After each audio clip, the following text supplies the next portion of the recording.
Imagine prisioneiros que passam as suas vidas inteiras amarrados em uma caverna.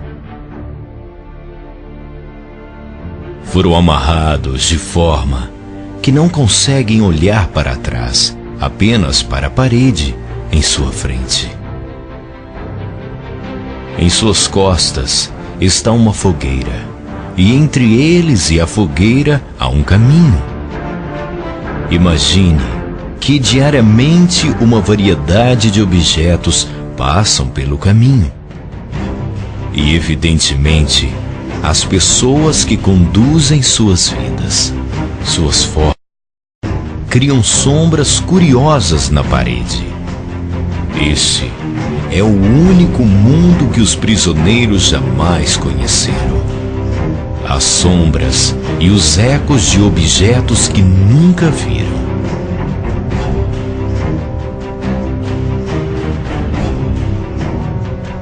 Agora, imagine que um dos prisioneiros é libertado. Depois de algum tempo, se adaptando à forte luz, o prisioneiro libertado irá começar a vivenciar o mundo pela primeira vez. E não se parece com nada do que ele poderia imaginar. Com sua nova percepção sobre o mundo, o homem evidentemente quer voltar e compartilhar suas incríveis descobertas com seus antigos amigos. Mas os prisioneiros não conseguem reconhecer o seu próprio amigo.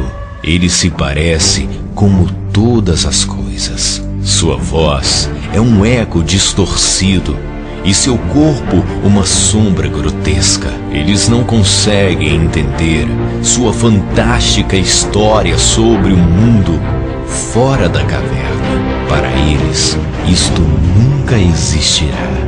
Mas isto evidentemente não torna o mundo fora da caverna menos real. Pois muito bem. A alegoria da caverna é interessante porque ela mostra para a gente como nós somos limitados. Nós somos extremamente limitados. Nós temos uma percepção do mundo. Isso não quer dizer que a nossa percepção seja verdadeira. Quando a gente viu a alegoria da caverna, a gente viu que tinha os prisioneiros acorrentados. Eles estavam acorrentados sempre de frente para a parede. Atrás deles existia uma luz. E essa luz projetava, obviamente, na parede, sombras das coisas que passavam entre a luz e os homens. Então, para aqueles homens, a realidade era aquilo.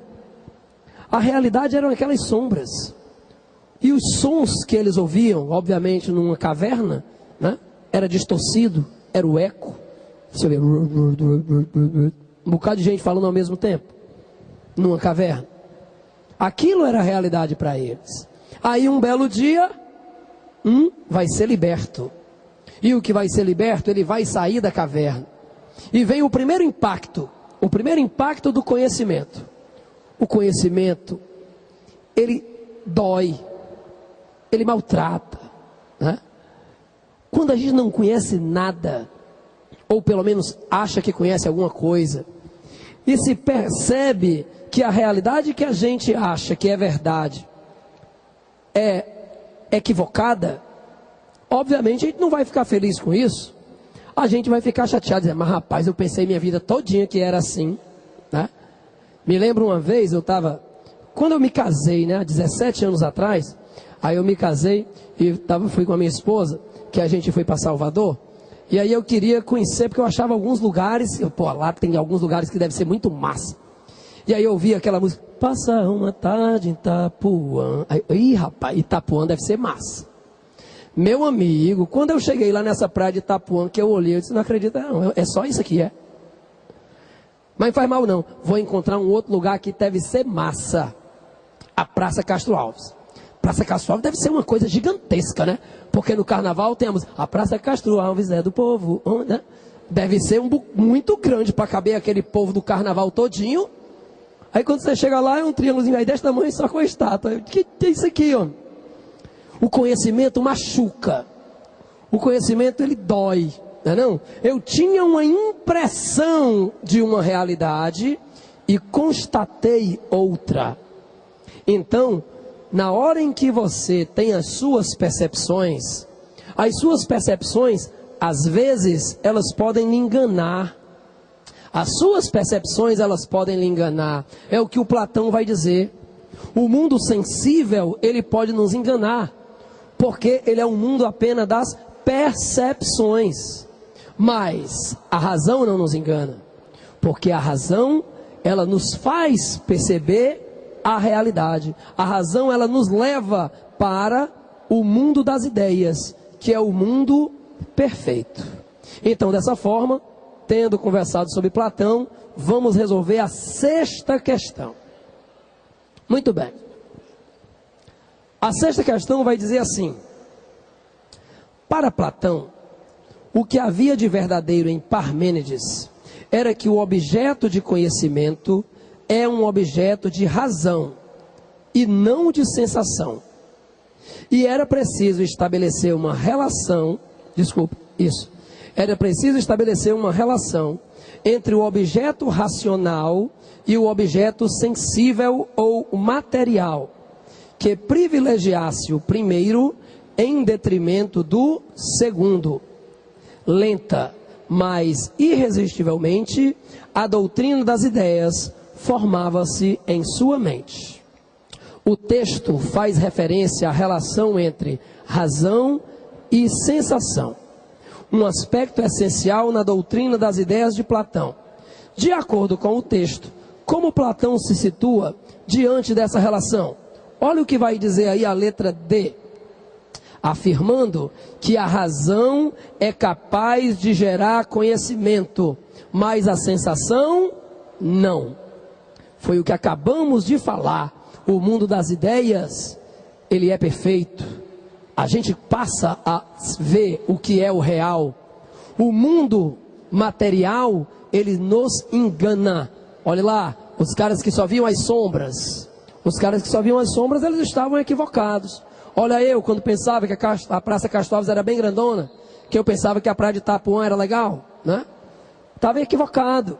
E quando você faz, então, a contestação do fato, você passa, então, a ter esse conhecimento. Então, a nossa sexta questão é a letra D de novo, né? Que já caíram outras questões, letra D. E vamos seguir, que o nosso tempo está voando, e a gente ainda tem que falar de Aristóteles e ainda tem que falar da filosofia medieval. Mas dá tempo. Vamos correr não, não, Leila? Sei para que essas carreiras? Vamos com calma. O importante é a gente trabalhar todos os conteúdos, resolver todas as questões, para que a gente possa, então, trabalhar bem o tema de hoje. Tá joia? Então vamos lá. Vamos para Aristóteles. Aristóteles, ele vai desenvolver uma das fases da filosofia que eu acho sensacional.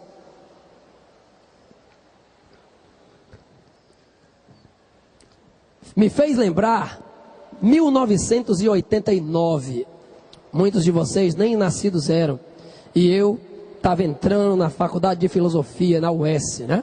Então, fui fazer licenciatura em filosofia. E aí, várias disciplinas ali eu achava assim sensacionais. E uma das que eu gostei bastante, lógico, além de problemas metafísicos, né, que é massa, a lógica. Ciriano, o que é a lógica?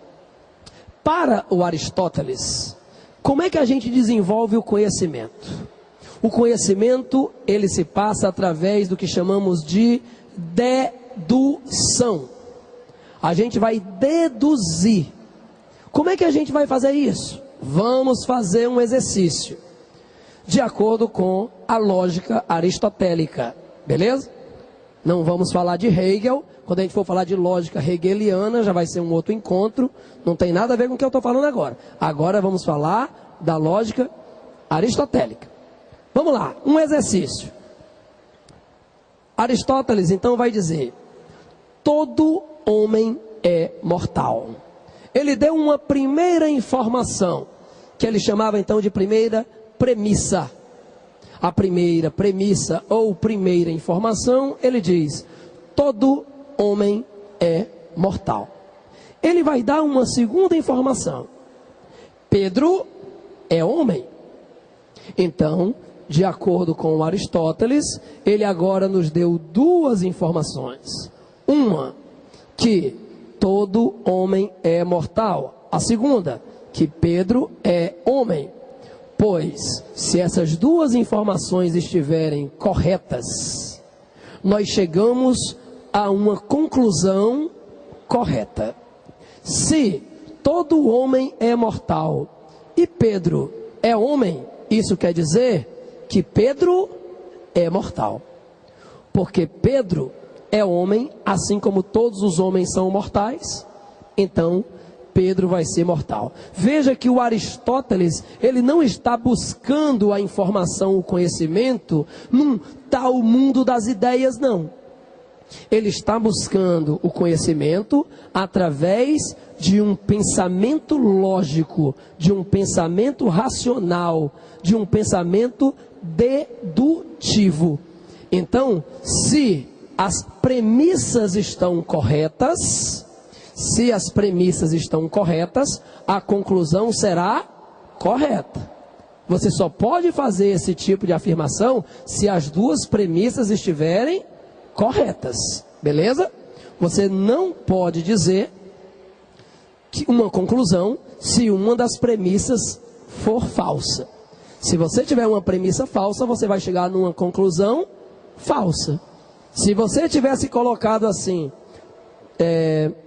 toda mulher é mortal, Pedro é mortal, você não poderia dizer que Pedro é mulher. Então, você tem que ter cuidado na hora da formentação das argumentações, porque as suas argumentações, elas têm que ter lógica.